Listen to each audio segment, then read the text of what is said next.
It clearly says the one single reason we have less social mobility now is because of the abolition of grammar schools. No, that's certainly not true. And indeed, if you retain grammar schools or have grammar schools, and it's not just a rump, there are 164 grammar schools, and they affect about 40% of the local authorities in this country. 165 so it's not a rump. schools? Look, you've said enough. Just be quiet.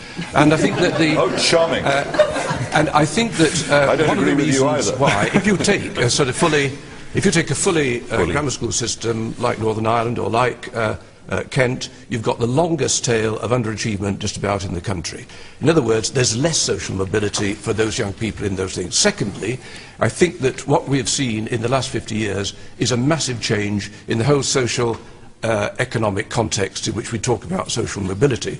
Now we're producing more graduates than there are graduate jobs. Therefore, there are less opportunities for people coming through who once upon a time would have had more social mobility, and therefore I think the whole economic and social context has changed. If you really want to improve people's chances, you've got to take seriously what Bernstein said: education cannot compensate for society. We have increased in the last 10 years the difference between the rich and the poor, and I think if you really are going to help the poor... Inequality is at the heart of it, is it? No, it's really giving people the social and economic possibilities of doing well at schools. Otherwise, you're just going to create dump schools, nothing to do with grammar schools. You've got to put resources into those schools. Peter, quickly. Well, just a couple of things. There are 165 grammar schools in England. There are no grammar schools in Wales. There are no grammar schools in Scotland. Most of the schools in this country, secondary schools, are comprehensive. It is absurd to maintain that grammar schools are available to most people in this country. They simply do not exist for most people. They can't get their children into them. The privileged left-wing middle classes, for whom these people... Be quiet a moment, please. I waited for you. The privileged middle classes for whom these people speak, the privileged left-wing, Guardian-reading middle classes, wangle their schools, wangle their children into good state schools, which are unavailable to most people, by living in wealthy catchment areas or by pretending to be religious. That's human nature. That's what they do. That's human nature. Under a grammar school system, they couldn't do it. East Germany, and on Anthony Selden's point, East Germany had a comprehensive school system. The moment East Germany collapsed, parents clamoured for the introduction of a selective system, which was, in a matter of a very short space of time, reintroduced. Anthony, is this a case of a socialist... The Tory Party and the Labour Party want to do it, get rid of the Tory Party and the Labour Party. Anthony, is this... You can see how he achieved at school, because obviously he was very forceful at school, and he's forceful now, and that's why he's on the programme. But is this an example of a kind of a socialist ideal of comprehensive education being bucked by human nature? Because everybody wants the best for their children, as Tony Blair famously said. Well, of course they do. Every single parent, above all, wants the best school for their child.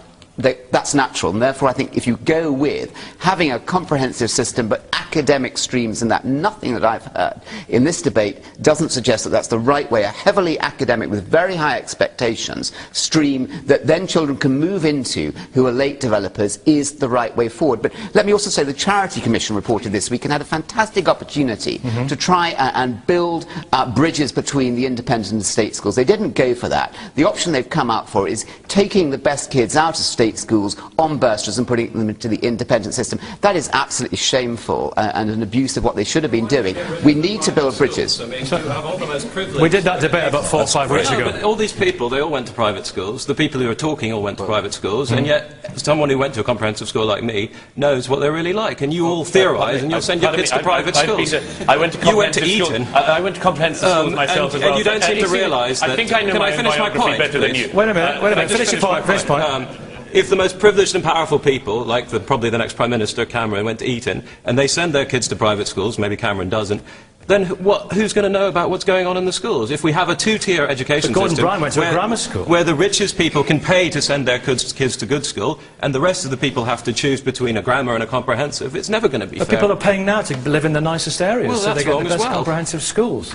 Yes, what would you like to say? I'm just wondering, grammar schools selective, and the thought behind that was that poorer kids who've got the brains and who have the ability can get into a grammar school. Into an environment with an ethos of learning. That's yes, the kind of thinking. and I think that in itself is a good idea, but what I'm now wondering is that parents who have got the money, they know the selection's coming up, they can pay to have their children tutored and get them ready for the selection. So really the poorer kids are again disadvantaged to get into these grammar schools. Is there something wrong with that, paying to have a tutor for your child? There's nothing wrong with parents caring about their children's education, but the idea that selection somehow magically selects out poor but bright, and that money doesn't play a part is nonsense. But how do you stop standards being dragged down then? Who says that standards are being dragged down? I mean, you're making all these assumptions. Peter talks about could I just at least make a point about... Let Margaret make a point. At least make a point about Northern Ireland. What he didn't say about Northern Ireland is when you look at the qualifications of the population, it is significantly fewer people in Northern Ireland have post-16 qualifications than Scotland, for example, which is fair to compare.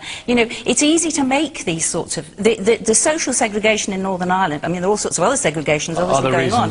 The social segregation between selective and non-selective schools is huge. I mean, very few poor children get into grammar schools in Northern Ireland. The danger of talking as though there were masses of poor people in this country who are being failed by bad schools. It's expanding middle class, but I think there is an enormous middle class, and quite a big chunk of it doesn't realise just how tough the challenges their kids will face. And they're not driving them to beat peer pressure, to be academic if they've got an academic drift, to support them. But to say that somehow because they're much less rich than Abramovich, that they can't do this at home, in their rather nice homes in which they are perfectly comfortable with a good deal of leisure, I think it's aspiration on behalf of a huge chunk of parents that are failing. Douglas, have standards dropped in education? Look, people will always bandy around statistics on this one, but I just put the following as a suggestion for how to decide this one. Just go around universities in this country and speak to professors and tutors there and say to them, in your career, have people coming to learn under you, have they over the years known more or roughly less than when you first started? I think you will find very few academics who think that people coming up to university in 2009 will know more than people in 1999, more than people in 1989. There is a reason for that. Should we ask Professor Blakemore? I certainly agree with that. Is that right? But I think I mean, there's an elephant in this room which we're not discussing. Selection of all sorts, whether it's for private education or for grammar school education, it really is a substitute for the bigger issue, which is the quality of school education generally, which has been in serious decline. And what parents...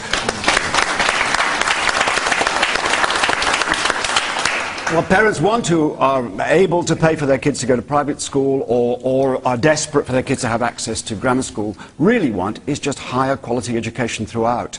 And the idea that people will rise from schools of other backgrounds in order to be able to qualify to get to grammar school, I think is wrong, unless the quality of teaching is there in all schools. It's education, education, education. I'm afraid somebody said that once. Someone said it. I think, Anthony, you wrote a book about it, a couple of books about it. Councillor, you tried, Andy, isn't it? You tried to set up a grammar school in Milton Keynes. You believe in the ethos of it very much indeed. Tell these people why they're wrong about grammar schools. Well, first of all, these people are largely professional educationalists, and they're talking from the supply side. I think I'm representing the parents. The parents want better education for their children, and no matter what you criticise about the selective system, at least some of the children from the poor areas got into grammar schools. Now, none of them get into a decent school because largely the poor areas have got weak comprehensive schools that are not delivering. Professor? That's what the parents think, and you're not going to persuade them any otherwise.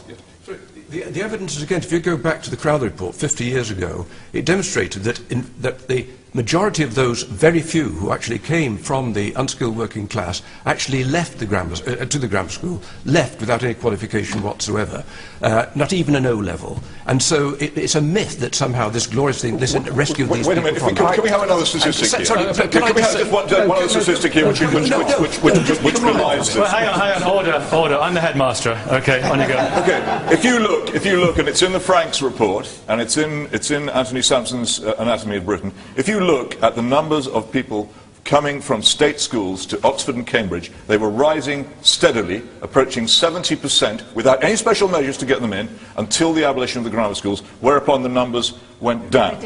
State school pupils getting to Oxford and Cambridge must be an indication of something important. Like Manchester Grammar School, which actually no, they didn't. They came from direct grant schools and grammar schools.